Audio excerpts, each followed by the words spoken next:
Hey guys, Pastor Ben here with another review and reflection. Today I want to give you a review of a big book just finished reading with our family and our family worship called The Biggest Story Bible Storybook. This is written by Kevin DeYoung and illustrated by a gentleman named Don Clark, put out by Crossway. So this is a book that we have been using, as I said, in our family worship, typically in the mornings after we have our breakfast. We read through a story Bible, or we just started rereading through Little Pilgrim's Progress again, which I think I did a review of. If I haven't, then I'll be doing a review when I finish going through it with our family this time. But we've spent the better part of the last year working through this book, and so I'm excited to share some thoughts with you on it. So just first a few things about the author and then about the book itself. As I said, it's written by Kevin DeYoung, who is a PCA pastor of a church down in Charlotte, North Carolina, and he's also a seminary professor at RTS, Reformed Theological Seminary, there in Charlotte, North Carolina. He teaches systematic theology and is one of my favorite kind of popular theologians and preachers. He's a very careful, nuanced, but very clear and entertaining writer and speaker. So he does a good job, I find, of kind of bridging the gap between discussions that are going on in the academy or the seminary world and the practical lives of everyday people as we kind of try to live lives of godliness and holiness in our day to day. And DeYoung is often at his best when he's kind of helping to dive into really controversial topics and then try to kind of bring clarity from them. So I find him to be very helpful in terms of clarity. That's always something I'm aiming for and praying that God will help me to grow in, to be clear in communication. And I think Kevin DeYoung is a very clear communicator. So I was very excited to see this study Bible or storybook Bible. This is actually kind of the third book in a little series of sorts that DeYoung has done. So back in 2015, there was a book that he put together with Don Clark. It has a very similar style and aesthetic to this, called The Biggest I think it was just called The Biggest Story Bible, or The Biggest Story, something like that. But it's about 100 pages, maybe 80 to 100 pages, and it just sort of runs through the story of Scripture. And it's very much trying to give kids that redemptive historical sweep of, what is the big picture of the Bible. So it's not a storybook in the sense that it goes through all the individual stories, but it's kind of hitting those highlights and showing how they connect to Christ. And I really liked that book overall, although I had a few issues which will come up again with this book as well. But that was a very helpful book. That was published in 2015, so we read through that as a family a couple years ago. And then he also did a little board book, Bible story, ABCs, same style, same kind of format, trying to do that redemptive historical theme, but in an alphabet board book for toddlers. So we have that one too and have read it. So he has done a number of things kind of aimed for kids, partnering with the illustrator Don Clark to put those together. And then this book is sort of the final step of that, where he has put together a complete kids story Bible kind of thing. So this is almost 600 pages. It's broken into chapters. There's 104 chapters, and it's telling stories all the way from Genesis through to Revelation. So it's what you might expect in terms of a kid story Bible, where it's giving you the full sweep of things. Now, a couple of things that DeYoung does that might be different than what you've seen in other kids storybooks, and some things that I think are really good about this book. The first is what I already mentioned, which is that Kevin DeYoung, being a Reformed pastor, does a very good job of keeping his eye on the big picture of Scripture. So some of you may have read or gone through with your kids Sally Lloyd Jones' story Bible, the Jesus Storybook Bible, which very much has this emphasis as well, and I think has made a lot of people who are not in Reformed circles more aware of that, that big picture of Scripture. That's a theme that's been maybe underplayed in the past, and I think is being recovered today, and I'm excited about that recovery overall, because it's helping people to see that when you're reading about David, you're not just reading a story about David. It's not just a story about how to be courageous fighting your own personal Goliaths, right? David is pointing us forward to Christ, who defeats the great giant, the great enemy, which is our sin. And that's really that kind of a perspective, what we might call redemptive historical perspective, or a typological reading, is how the church has always read the scriptures from the earliest days. You go back to the church fathers, for example. You go back to the New Testament and see how did the New Testament authors, the apostles, handle the Old Testament scriptures, and you see they're always drawing these connections, always seeing shadow and substance, promise and fulfillment, type and antitype, all connected together. And yet, when we put story Bibles together, often what we do is we just give kids the stories in a way that's disconnected from each other. So people know the content of Scripture, they feel like they know the Bible, but they don't actually know what it means. They don't know how those stories fit together or how it communicates the gospel to us. And so what often ends up happening is people grow up having exposure to Bible stories, but they're disconnected from each other. It's like someone has taken the puzzle box and just dumped out all the puzzle pieces. So yeah, you can see the puzzle pieces and you might think, I know this puzzle, but it's not until you see the front of the box that you see how they fit together. And I think a redemptive historical perspective is like seeing the front of the box. It's like, oh, here's how Daniel and David and Noah and Jonah all fit together. They're not just stories from the Bible. They're part of the bigger story, which, as you can see even in the title, that's part of what DeYoung is really trying to stress, the biggest story Bible. And I think when we do that disconnected, chopped up approach, what you end up with is stories that are at best moralistic. It's sort of like an Aesop's fable. You know, here's what you're supposed to learn from Noah or from Daniel or from David. And so it becomes a way of us sort of teaching kids how to be virtuous people. And of course, the Bible is there to form virtue. It is there to teach us how to be what we ought to be. But it's not primarily a book of morals. It's a book that's pointing us to the Messiah, right? And so I think Bible story surveys that are having that lens in view and trying to help kids develop that way of thinking about the Bible is so important.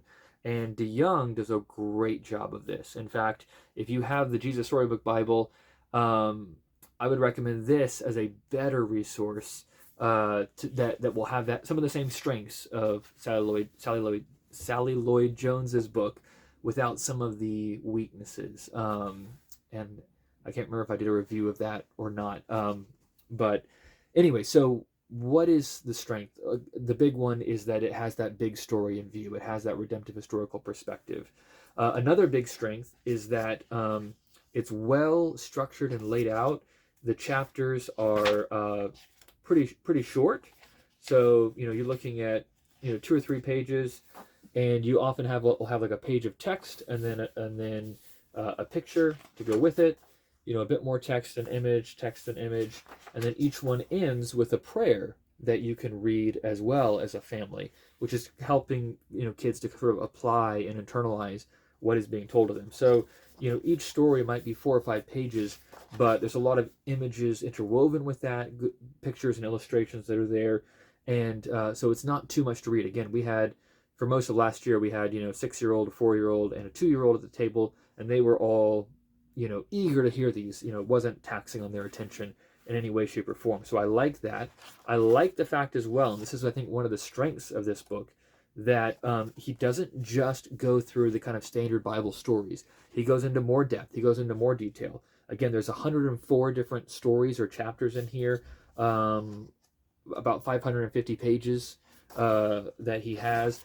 And it's divided into different parts of Scripture. So it starts with the Pentateuch, Genesis through Deuteronomy, and then the history, poetry, the prophets, the Gospels, Acts and the Epistles, and then Revelation. So it's not only introducing kids, again, to the different stories of the Bible, but to the categories that the Bible comes to us in, so that they've got some familiarity. And at the beginning of each of those sections, there's a little page that kind of helps kids to understand, hey, what is poetry in the Bible, or what is history, or who are the prophets, or what are the Gospels? So again, I like the fact that it's not just giving you those bits and pieces, it's showing you the front of the box, both in the sense that as he tells those stories, he's drawing out connections to Christ, and that he'll periodically sort of step back from the stories to say, hey, how do we understand this type of Scripture? And so that's really, really helpful. I also like the fact that, most story Bibles, and we've read through a couple as a family now. I did the On de Vries one, the New Children's Story Bible, I think it's called. I did a video review of that. Maybe I'll post a link in the description if I remember to.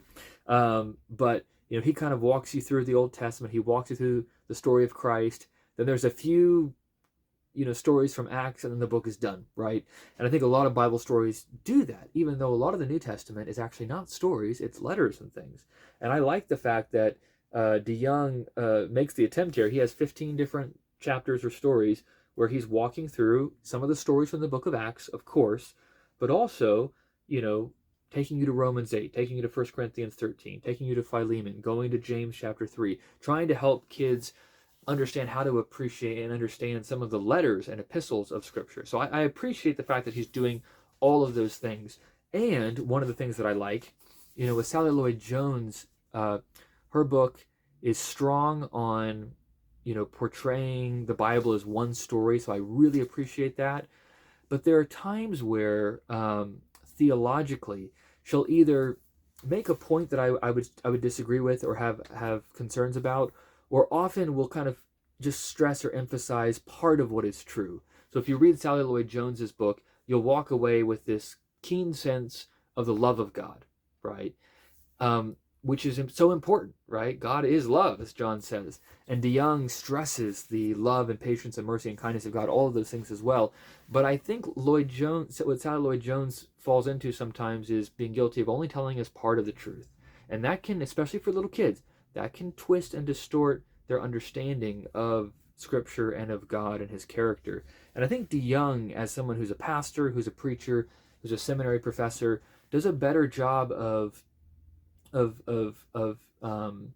navigating some of those things and helping us to see that God is not one-dimensional, he's three-dimensional, and to see his character as the Scriptures portray it, and to handle some difficult things really well, because again, he doesn't shy away from tough things. He tells the story of Sodom and Gomorrah in here. How many Bible story books will walk you through the story of Sodom and Gomorrah and help you understand what it's about?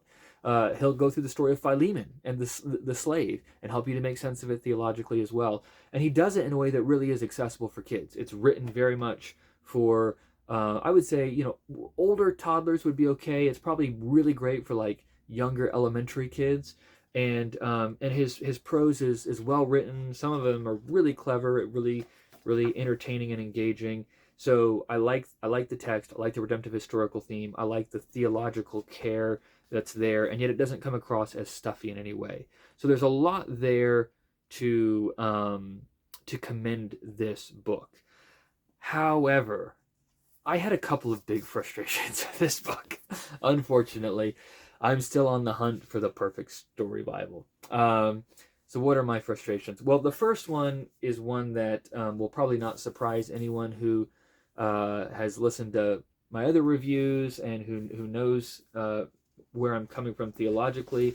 So one of the things that I'm a Reformed pastor, and one of the things that the Reformed tradition has always held to is that we don't have the freedom to make images of Christ. That's something that in contemporary times people have kind of pushed back against, but historically this was a very strong view, and you can find roots of this view going all the way back to the early church. That's another discussion for another time, but I have a lot of concern about pictorial representation and images of Christ, especially in story Bibles where kids are not always able to distinguish fact from fiction, and you're giving them an image that is going to stick with them and shape them. And DeYoung is aware of that. He's totally aware of that. But he doesn't hold as strict of a view, and he kind of takes the view that if it's more representational, like more obviously kind of cartoony, then that makes it more okay than a more kind of strictly historical portrayal. And while it might be true that there's, if there's a sliding scale here, one is worse than the other, I still don't see that we have biblical warrant for any of that. So this book does contain images of Christ. Now, one of the strengths, again, because he spends so much time in the Old Testament and in the New Testament after Christ, that means that a lot of the book is fine from that vantage point. You can read all the Old Testament stories and a good number of the New Testament stories without having to encounter that issue. But if you are concerned about that, if you do have that concern, as I do, then be aware that they portray Christ. And it's in kind of a cartoon way. I don't really want to show a picture here, but you can see the way they portray people, right? Like this lady has kind of greenish skin. This is obviously not what this woman looked like per se, but they do have those images of Christ. That to me is, I just wish it wasn't there. So here's a Old Testament story from Jonah, but you can sort of see the artistic style there. So that's one thing that is frustrating to me, that DeYoung would include that, especially knowing that that would be an issue for Reformed families. So that's frustrating to me. The second thing is just more broadly, this is a style thing. I don't really like the illustrations here anywhere, yeah, not my style. Not really a big fan of the art style that's there. My girls love to look at the pictures though, so maybe I'm not the target audience in that sense, but I just don't love the look of the artwork. So don't love the fact there's images of Christ, don't love the look of the artwork in general. And then the third thing, and this kind of surprised me when I read through the book, but DeYoung at times, I think he does a good job again of kind of dealing with the big picture, giving that theological sensitivity, and yet he's really working hard, you can tell, to speak at a kid's level and to speak it in a way that kids can understand. And Kevin DeYoung has 9 kids, so he has some experience with this, right? Communicating these, complex truths in a way they can understand. So I appreciate that. I think he does a good job of it. However, one of the ways he tries to do that is to kind of, I think at times, be kind of funny and clever, and sometimes when he would do that, not in every story, but probably every other story, I bumped into some sentence or two that I just jumped over in my head, because I think there's a danger of kind of trivializing scripture, and there's a fine line here. I want to be very careful, but just for myself, I want to make sure my girls understand, so I'm happy to illustrate and apply, but I don't want to be kind of jokey about the Bible. And I feel like there are times where this kind of crosses into that line a little bit. I was trying to find some examples. One that kind of illustrates this a little bit is in the story of Noah. DeYoung writes this. He says, before the rain came and came and came and came, God gave Noah an assignment. Make yourself an ark. Not an arcade, not an architect, and definitely not an aardvark, but an ark, a really big boat. Noah made such a big boat that it had room for his wife, his 3 sons, and their wives, and 2 of every kind of animal, even aardvarks. Right? So that's a little snippet of this style thing. There is nothing heretical there. There's nothing bad. To me, and maybe this is the way my kids are wired, if I just read that whole make an ark, not an arcade, not an architect, not an aardvark, they would get so lost in the side things, like the funny things, that it wouldn't be helpful to them. Now, I have another OPC pastor friend who is very discerning and careful and godlier than I am, and he has all boys, and he was reading this and he's like, oh, we loved this, and we loved those kinds of asides because it helped the boys to engage. So maybe it's a difference of I'm reading to little girls and someone else may be reading to little boys. So that critique maybe should rest a little lightly, but I didn't love that. I just didn't love the kind of jokey, quippy aside thing in the books. But that being said, there are, for all of the story Bibles out there, there aren't many that I think are worth reading. And I think if you're aware of the image issue, and we just covered them, I just didn't show my girls those pictures, or would cover Christ as he was portrayed there. So there's ways around that.